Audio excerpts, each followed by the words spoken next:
Question को read करते हैं। Let the straight line y is equal to 2x touch a circle with centre 0 alpha and radius r at a point a1. Let b1 be the point on the circle such that the line segment a1 b1 is a diameter of the circle. Let alpha plus r equal to 5 plus root 5. Match each entry in list 1 to the correct entry in list 2. यानी match करना है, ठीक है, correct answers को। अब देखो question किस तरह से है। ये बोल रहा है कि एक सर्किल है जिसका रेडियस आर है और इसका सेंटर क्या है, 0 अल्फा है। इसके पॉइंट A1 पर एक स्ट्रेट लाइन इसको टच कर रही है जिसकी इक्वेशन दी है y इक्वल टू 2x। तो बेटर है कि हम इसको थोड़ा सा विजुलाइज करते हैं। विजुलाइज करने के लिए हम एक सर्किल बना लेते हैं यहाँ पर, ठीक है। सर्किल बनाते हैं, देखो सर्किल ड्रॉ कर लेते हैं। एक हम सर्किल ड्रॉ कर लेते हैं, ठीक है।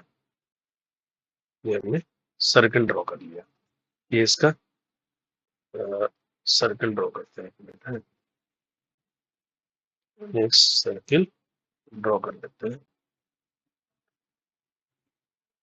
ठीक है। ये इसका सेंटर है मान लीजिए, ठीक है, और इसका रेडियस है आर। अब इसके किसी पॉइंट A1 पर क्या है, ये लाइन टच कर रही है। मान लीजिए यहाँ पर A1 है, ये इसका क्या हो जाएगा, रेडियस हो जाएगा, रेडियस का आर है। ये पॉइंट A1 है, यहाँ पर एक लाइन इसको टच कर रही है, यानी एक टेंजेंस से ड्रॉ कर रही है लाइन, है ना। तो ये है y is equal to 2x। ये इसका सेंटर है। इसके जो है कोऑर्डिनेट दिए हैं 0 और अल्फा। फिर आगे क्या बोल रहा है, let b1 be the point on the circle such that the line segment a1 b1 is a diameter. यानी ये तो a1 है।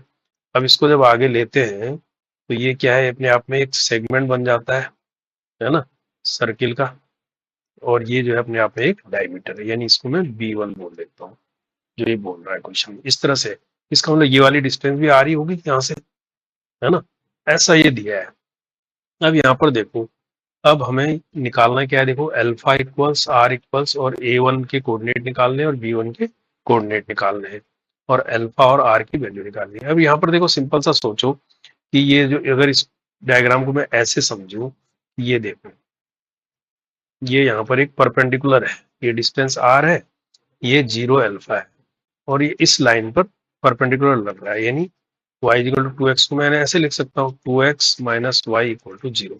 इस लाइन पर ये परपेंडिकुलर ड्रॉ हो रहा है।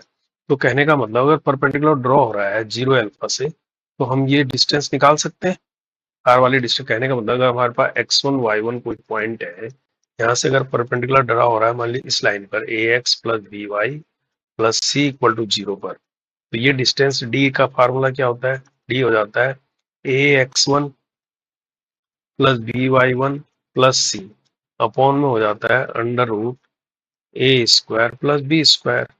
अब ये क्योंकि डिस्टेंस है तो इसको मोड में लिख दो, ये तो नेगेटिव हो नहीं सकती। अब इस फार्मूले को अगर हम यूज करते हैं, है ना, अपने हिसाब से, तो यहाँ पर जो डी है वो कितना है हमारे पास, आर है ना। और ए क्या है, ए इस इक्वेशन से देखोगे तो 2 है ना। और x1 ये देखो, ये x1 है, ये y1 है। x1 तो 0 है तो ये पोर्शन तो 0 हो गया। और b y1 b कितना है हमारे पास, -1, है ना। और y1 हो गया अल्फा, यानी माइनस अल्फा हो गया। c तो 0 है ही। नीचे क्या हो गया, under root a square B square, A square कितना हो गया 4 और -1 का स्क्वायर 1 ही होगा, ये आ जाएगा हमारे पास। तो कहने का मतलब ये मोड से बाहर आएगा तो माइनस की वैल्यू खत्म, तो अल्फा अंडर रूट 5 आ जाएगा। तो यहाँ से देख रहे हो अल्फा हमारे पास r रूट 5 आ गया, ये आ गया अल्फा। अब इसने एक और कंडीशन दे रखी है, अल्फा प्लस आर जो है ये बोल रहा है कितना है, 5 प्लस रूट 5, ये तो बोल रहा है। तो यहाँ से अब देखो अल्फा की वैल्यू रखेंगे r root 5 plus r equal to 5 plus root 5। तो यहाँ पर r को हम कॉमन ले लेंगे तो क्या बचेगा, रूट 5 प्लस कौन बचेगा इसके अंदर।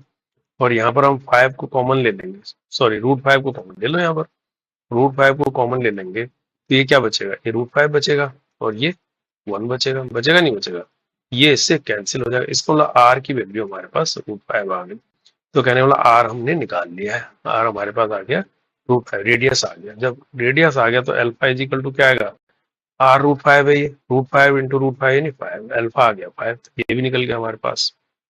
देखो अल्फा भी निकल गया, आर भी निकल गया। अब आपको चाहिए कोऑर्डिनेट इसके A1 और B1 के। अब देख लो, अब थोड़ा सा और समझ लो इसको, यानी अब आपके पास ऐसा हो गया ये, है ना, ये हमारे पास हो गए क्या 0 अल्फा थे ना, अभी ये 0 5 हो गया कोऑर्डिनेट सेंटर के, है ना।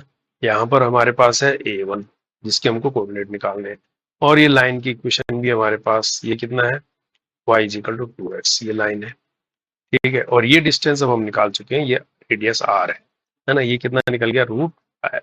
अब इसके कोऑर्डिनेट अगर x1 y1 में मान लो A1 के कोऑर्डिनेट, तो अब ये डिस्टेंस का फार्मूला लगा सकते हो। डिस्टेंस का फार्मूला हो सकता है, यानी 0 5 और किसके बीच डिस्टेंस है, x1 y1 के बीच, है ना। इसके बीच डिस्टेंस कितनी है, √5, यही तो है। तो ये फार्मूला लगा दोगे तो x1 माइनस 0 का whole square plus y1 minus 5 का होल स्क्वायर, ये तो आएगा अंडर रूट में। ये किसके बराबर है, हमारे पास डिस्टेंस दे रखी है हमको √5। अगर स्क्वायरिंग बोथ साइड करेंगे तो अंडर रूट हट जाएगा, और इसको ओपन भी कर लो तो ये x1 स्क्वायर आ जाएगा, ये प्लस y1 स्क्वायर, है ना। ये माइनस 2 5 जा 10y1 और प्लस 25, और ये आ जाएगा 5, तो इधर आ जाएगा ये -5 इक्वल टू 0, ऐसा लिख सकते हैं। तो अब देखो ये जो है x1 y1 पॉइंट इस पे भी लाई करेगा, क्योंकि ये तो लाइन की इक्वेशन है, यानी x1 y1 किस पे लाई कर रहा है, इस पे भी लाई कर रहा है, y इक्वल टू 2x पर लाई कर रहा है ना। तो इसका मतलब y1 इक्वल टू कितना है 2x1, ये इसको सेटिस्फाइड करेंगे। तो इसका मतलब यहाँ y1 की जगह हम ये इक्वेशन नंबर 1 मान लो, ये इक्वेशन नंबर 2 मान लो, इन दोनों को सोल्व करते हैं। तो देखो यहाँ पर x1 स्क्वायर है, ये प्लस 4x1 स्क्वायर आ जाएगा, और ये -20x1 आ जाएगा, और ये +20 है ही इक्वल टू 0।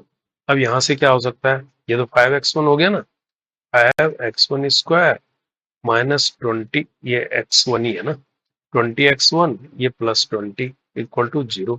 5 कॉमन आ जाएगा, 5 से यानी इसको डिवाइड कर दो, तो ये x1 square -4x1 plus 4 equal to 0। तो ये तो अपने आप में क्या बन रखा है, क्वाड्रेटिक इक्वेशन हो गई है। कहने का मतलब ये x1 माइनस 2 का होल स्क्वायर है, ये तो बन रहा है इसके फैक्टर, ये इक्वल टू 0। यहाँ से देखो x1 इक्वल टू 2 आ गया, x1 2 आ गया, तो यहाँ से y1 इक्वल टू क्या आ गया 2 × 2 यानी 4। यानी जो ये कोऑर्डिनेट है A1 के कोऑर्डिनेट क्या आ गए, x1 y1 है ना, यानी 2 और 4, ये कोऑर्डिनेट आ गए A1 के।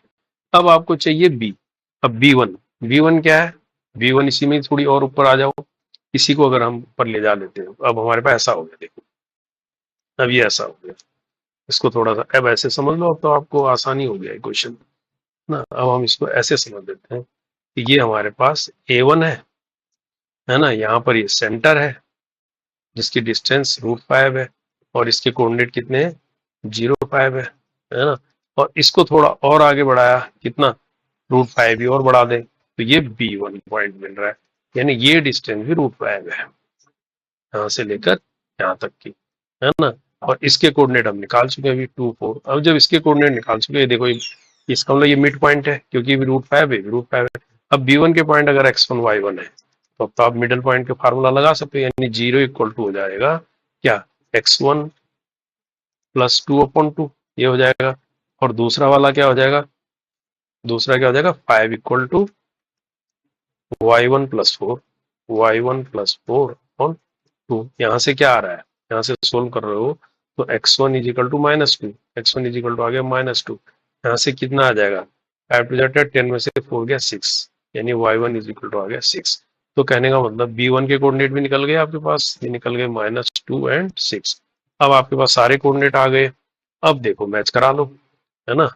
अब हमारे पास क्या क्या चीजें आ गई, देखो अंडरलाइन कर लो इनको ऐसे। ये हमारे पास A1 निकला 2 4, B1 निकला -2 और 6, और क्या निकाला था हमने, अल्फा निकाला था, है ना, अल्फा 5 और R √5। अब यहाँ से देखो अल्फा जो है कितना है 5 के बराबर है ना, तो ये वाला मिल रहा है हमारा इससे, है ना। और R आ रहा है √5, ये आ रहा है इससे। और A1 कितना आ रहा है, A1 कितना आ रहा था 2 4, A1 आ रहा है 2 4, है ना। और B1 कितना आ रहा है, B1 आ रहा है -2 6, B1 आ रहा है -2 6, यही तो आ गया, B1 आ गया -2 6 आया ना। हाँ, तो अब देखो कैसे मैच कर रहा है, ऐसे मैच कर रहा है। अब ये देखोगे C में देखोगे तो ये चीज मिलेगी आपको, देखो P वाला पोर्शन 4 से जा रहा है ना, 5 हो गया, और Q वाला पोर्शन 2 से जा रहा है ना। और आर A1 वाला जो क्वेश्चन किससे जा रहा है, आर वाला ये 5 से जा रहा है, एस किससे जा रहा है 3 से, तो राइट चॉइस हो गया सी।